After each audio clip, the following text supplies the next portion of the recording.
नमस्कार, मी सौ नीलम प्रशांत कुबल वास्तू मांगल्य कन्सल्टन्सीतर्फे आपल्या सर्वांचे हार्दिक स्वागत करते। आज सकाळी ॲक्च्युली माझ्याकडे एक फोन आला होता। एका माझ्या क्लायंट्सचे रिलेटिव्ह ऑफ झाले आणि आज नेमकी अमावस्या होती, तर थोडंसं ते घाबरले की अमावस्येच्या दिवशी त्यांची डेथ झाली, तर म्हणजे त्यांना मरण आलं, तर हे मरण कसं आहे, म्हणजे वाईट असतं का? कारण खूप जणांचे असे ग्रह आहेत की अमावस्या पौर्णिमेला जर मृत्यू झाला कोणाचा तर ते खूप वाईट असतं, असं खूप जणांचे ग्रह आहेत। तर मी हा एक ग्रह छोटासा व्हिडिओ बनवते की हा एक ग्रह खूप चुकीचा आहे। जे पण कोणी तुम्हाला घाबरवतंय, तर मी म्हणेन की अमावस्या किंवा पौर्णिमेला आलेलं मरण हे चांगलं असतं, त्याच्यामध्ये काहीही वाईट अशी गोष्ट नाही आहे। उलट इतर दिवसांपेक्षा अमावस्या पौर्णिमेला आलेलं मरण चांगलं असतं, हेच मी सांगेन।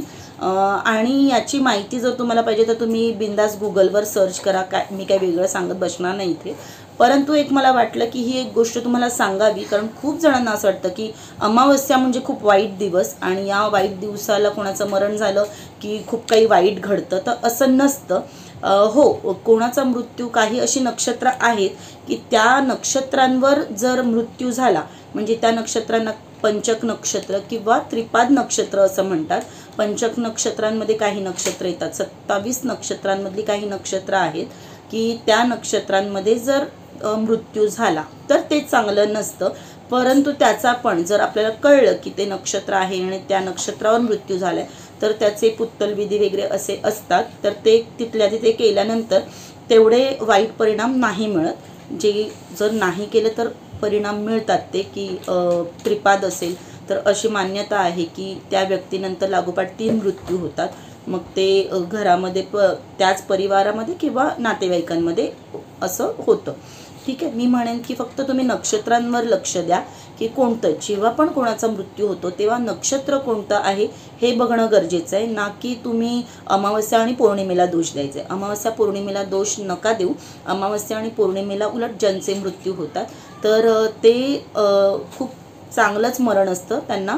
उलट ते जर देवाचं नामस्मरण करत गेले तर त्यांना अगदी मी म्हणेन की चांगली मुक्ती मिळते, असं मी म्हणेन। हां, तर हा ग्रह काढून टाका मनातून की अमावस्या आणि पौर्णिमेला मरण चांगलं नसतं।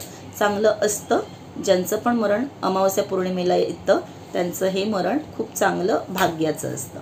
ठीक आहे, आता तुम्ही म्हणाल मरण भाग्याचं कसं, परंतु वाईट मरण आणि चांगलं मरण हे फरक मला वाटतं सगळ्यांनाच कळत असतील, तर काही वाईट नाही आहे। तर मी म्हणेन जे पण आहे मरण, जीवन आणि मरण ह्या एका नाण्याच्या बाजू आहे, 2 बाजू आहेत। तर त्या आपण जसं जीवन आपण आपलं अगदी हसतमुखाने किंवा चांगल्या पद्धतीने जगतो, तसं मरणही चांगल्या पद्धतीने एक्सेप्ट करायला हरकत नाही आहे। ते कधी कोणाला कसं येईल सांगू शकत नाही, त्याच्यामुळे जे आहे जीवन ते छान जगा आणि मरणाला घाबरू नका, असं मी म्हणेन। जेव्हा यायचं आहे तेव्हा ते येणारच आहे, आपण काही टाळू शकत नाही, कोणीही असं नाही आहे की ते टाळू शकतं। त्याच्यामुळे मरणाला घाबरून आत्ताचं जीवन खराब करून घेणं किंवा घाबरत जगणं हे मला वाटतं खूप चुकीचं ठरेल। तर छान हसत खेळत जगा, मस्त जगा, जेवढं आपलं जीवन आहे तेवढं छान जगा आणि इतरांनाही तुमचे चांगले क्षण द्या आणि तुम्ही पण चांगले क्षण घ्या। ठीक आहे, तर आजचा विषय थोडासा छोटासा आणि आजच्या सकाळच्या माहितीवरून, सकाळच्या एका इन्सिडेंटवरून मी सांगितलं आहे। तर विषय ठीक वाटला तर लाईक करा, शेअर करा, इतरांनाही त्याची मदत होईल।